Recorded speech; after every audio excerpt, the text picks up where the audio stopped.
ایک جین فیملی سے بلانگ کرتے ہیں. میں اگروال فیملی سے تھی. میرا پرانا نام مانسی اگروال تھا, اور میرے ہسبینڈ نے جب اسلام قبول کیا تو میرے لیے میری لائف کا بہت ایک شاکنگ انسیڈنٹ تھا. میں نے فرسٹ ٹائم کسی کو پہلی بار دیکھے, میں نے کسی کو نماز پڑھتے ہوئے دیکھا.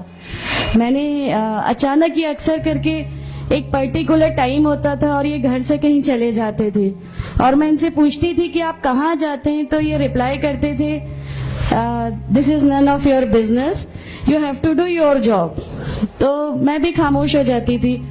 باقی میرے فادر ان لا سے اکثر ان کی ڈیبیٹ اور سب کچھ ہوا کرتا تھا, بٹ مجھے نہیں سمجھ میں آتا تھا کہ یہ ڈیبیٹ کیا ہے, یہ لوگ کس بات پہ اتنا زیادہ, مطلب ان کا ڈیبیٹ اتنا ایگریسو موومنٹس پہ کیسے آ جاتا ہے. تو باقی پھر ایک دھیرے دھیرے جب مجھے یہ اسلام کے پہلے تو یہ لوگ نہیں بتائے, بٹ فرسٹ ٹائم جب میں نے ان کا فجر کی نماز تھی اور اچانک میری نیند کھلی اور میں نے ان کو نماز پڑھتے ہوئے دیکھا. میں نے ان سے پوچھا کہ آپ کیا نماز پڑھ رہے ہیں, کیونکہ صرف ٹیلی ویژن پہ دیکھا تھا کہ ہاں ایسے جو کرتے ہیں وہ نماز کے ایکشنز ہیں. میں نے ان سے پوچھا کہ آپ نماز پڑھ رہے ہیں, انہوں نے کہا کہ ہاں میں نماز پڑھ رہا ہوں. میں نے بالکل دیر نہیں کی میرے فادر ان لا کو بتانے میں. میں روم سے باہر نکل کے اور میں نے سب سے پہلے ان کو بتایا کہ پاپا جی آج ان کو میں نے نماز پڑھتے ہوئے دیکھا. تو انہوں نے مجھ سے کہا کہ ٹھیک ہے خاموش رہو, ابھی کسی سے کہنا نہیں, ہم دیکھیں گے کیا کر سکتے ہیں. اب وہ جو میری لائف کا مومنٹ تھا, وہاں سے میرے کو ایسا لگا کہ یہ کیا ہوا, مطلب یہ کیا کر رہے ہیں, ایسا کیوں کر رہے ہیں, یہ کہیں یہ کسی ایسے ویکتی سے تو نہیں مل گئے جو ان کو ٹیررزم کی طرف لے جا رہا ہے, اور یہ ایسی چیزوں میں تو نہیں انوالو ہو جائیں گے. ایک بہت بڑا ڈر جو میرے اندر تھا وہ, اور on that time I was pregnant, تو میرے کو ایک بہت کھلبلی سی لگی رہتی تھی کہ یہ کیا چل رہا ہے, یہ کیا چل رہا ہے. پھر دھیرے دھیرے کر کے جب میں ان کی بکس وغیرہ جو المیرا میں رکھی رہتی تھیں وہ میں پڑھنے لگی اور ڈھونڈنے لگی. یہ چھپا کے رکھا کرتے تھے, اور مجھے جب بھی کوئی بک ملتی تھی تو پھر میں اس کو پڑھنے لگی. تو مجھے اس میں ایسا کچھ لگتا ضرور تھا کہ پتہ نہیں کچھ ہے, کوئی ڈفرینٹ چیز ہے, کیونکہ میں نے دیکھا کہ ان کے اخلاق, ان کی سب چیزیں بالکل چینج ہو گئی. جو یہ پہلے تھے اس سے یہ بالکل الگ ہو گئے. تو مجھے ایسا پرسنلی لگتا تھا کہ اس پلیٹ فارم نے ان کو ایسا کیا دیا جو میرے ہسبینڈ کو بالکل چینج کر کے رکھ دیا. مطلب الحمدللہ یہ اس سمے کوشش کرتے تھے کہ جو نبی کی سنتیں ہیں, جو ہمارے نبی صلی اللہ علیہ وسلم نے کیا, اپنی وائف کی مدد کرنا, اپنی وائف کے ساتھ کس طرح اس کے حقوق کی ادائیگی کرنا, یہ سب کچھ وہاں الحمدللہ کرنے لگے. اور مجھے جو ان کا یہ ڈراسٹیکل چینج تھا, جو ان کو اس پلیٹ فارم پہ آئے ہوئے 6 months یا 1 year ہوا ہوگا, وہ دیکھ کے میرے لیے ایک بہت بڑا ایک سرپرائز تھا کہ یہ کیا ہوا. پھر اس کے بعد مجھے لگا کہ نہیں, میں بھی اب اس کو جانتی ہوں, میں بھی اب پڑھوں گی. اور پھر میں اپنے فادر ان لا اور ان کی ڈیبیٹ سننے لگی. تو جینزم میں گاڈ کانسیپٹ ہے ہی نہیں.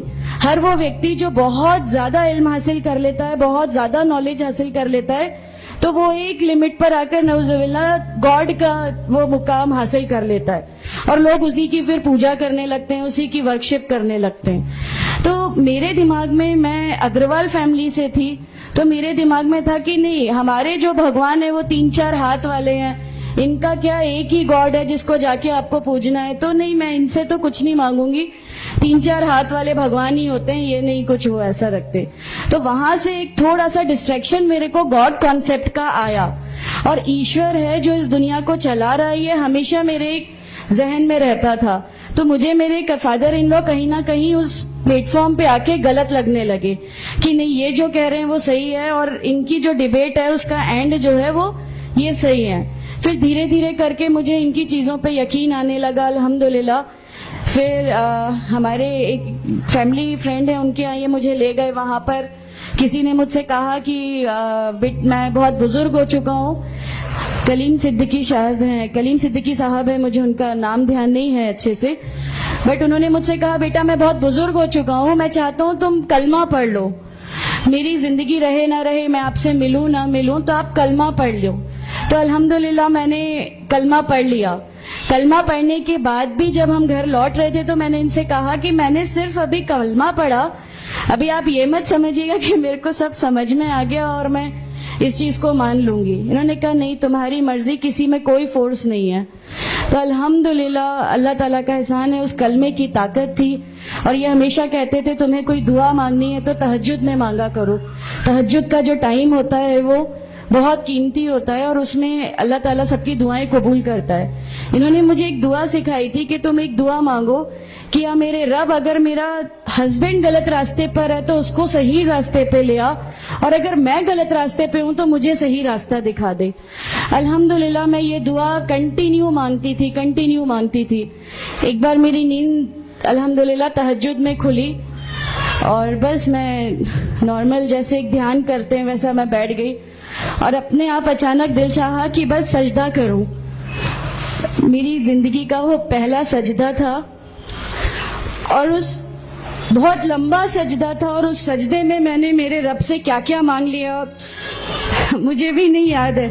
اور اس سمے مجھے ایسا فیل ہو رہا تھا جیسے اللہ تعالیٰ خود مجھ سے بات کر رہا ہے, اللہ میرے سوالوں کا جواب خود دے رہا ہے. الحمدللہ بس اس کے بعد تو ایسا لگا کہ نہیں, اسلام حق ہے اور اسلام پہ ہی چلنا ہے. اس کے بعد پھر بہت ساری پریشانیاں لائف میں آئیں, سب کچھ آیا, بٹ الحمدللہ اللہ کا احسان ہے کہ اللہ تعالیٰ نے ہر پریشانی, ہر چیز کو ایسے لے لیا کہ ہم لوگوں کو کبھی احساس ہی نہیں ہونے دیا کہ یہ کوئی پریشانی تھی. ایسا لگا کہ اللہ کی پوری راہ میں ہم لوگوں کو ریوارڈ ہی ملنا ہے اس چیز کا, اور اللہ ہمیں اس کا ریوارڈ ہی دیتا چلا جائے گا. الحمدللہ بس اس سمے سے شروعات ہوئی تھی دین اسلام کی. الحمدللہ آگے چل کے پریشانیاں, تکلیفیں ہر ریورٹ کی زندگی میں آتی ہیں, لیکن میں ہر ریورٹ بہن سے یہ کہنا چاہتی ہوں کہ اللہ کی خاطر آپ لوگ اس دین میں آئے ہیں, کسی اور چیز کے لیے نہیں آئے.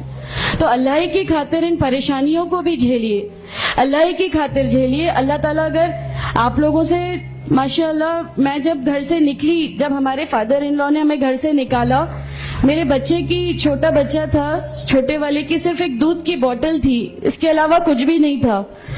میں جاب کرتی تھی, میں نے اپنے چھوٹے بیٹے کو ماں کے یہاں چھوڑ کے جایا کرتی تھی. میرے ممی پاپا بہت زیادہ مطلب ہم لوگوں سے ڈیٹیچ نہیں ہوئے تھے, ایک محبت تھی ان کو ہم سے, تو اس محبت کے کارن مطلب ان لوگوں نے کبھی ہمارا اس لیول تک اپوز نہیں کیا جو ان لاز کی طرف سے آیا. تو جب میں میرے مائکے گئی اور میں نے اپنے بچے کو لیا اور میں نے کہا کہ ماں ہم نے وہ گھر چھوڑ دیا, ہمیں اس گھر سے ان لوگ نکالے, ایسا کر کے ماں ہے, بہت روئی, تم لوگ کیوں ایسا کر رہے ہو, کیا کرو گے, کیسے رہو گے, دونوں چھوٹے بچے ہیں, کیا ہوگا. میں نے کہا کہ ماں آپ صرف ایک ماں ہو نا, وہ مجھے 70 ماؤں کے برابر محبت کرتا ہے, تو جو رب مجھے میری 70 ماؤں کے برابر محبت کرتا ہے وہ کیسے اس دنیا میں مجھے رسوا کر سکتا ہے. صرف ایک چھوٹا سا یہ وشواس تھا. الحمدللہ اس وشواس کو رکھتے ہوئے ساری چیزیں, سب پریشانیاں ایسے اللہ تعالیٰ نے لے لی کہ اس کا میرے پاس کوئی مطلب کہنے کے لیے بھی شبد نہیں ہے. الحمدللہ. اور میں آپ لوگوں سے سب سے گزارش کرتی ہوں, اور اگر اللہ نے مجھے آپ لوگوں کی ایک ایسی بہن بنا دیا جو آپ کی پریشانیاں, آپ کی ہر اس میں, ہمارا گھر, ہماری سب کچھ الحمدللہ آپ کے لیے ہے, کیونکہ ہم لوگ ٹھان کے بیٹھے ہیں ہمارا جینا مرنا, ہماری نمازیں, ہمارا سب کچھ صرف اللہ کے لیے ہے, اور یہی لے کے ہم کو جانا ہے. کوئی جواب ہمیں نہیں ملے گی. السلام علیکم ورحمۃ اللہ وبرکاتہ.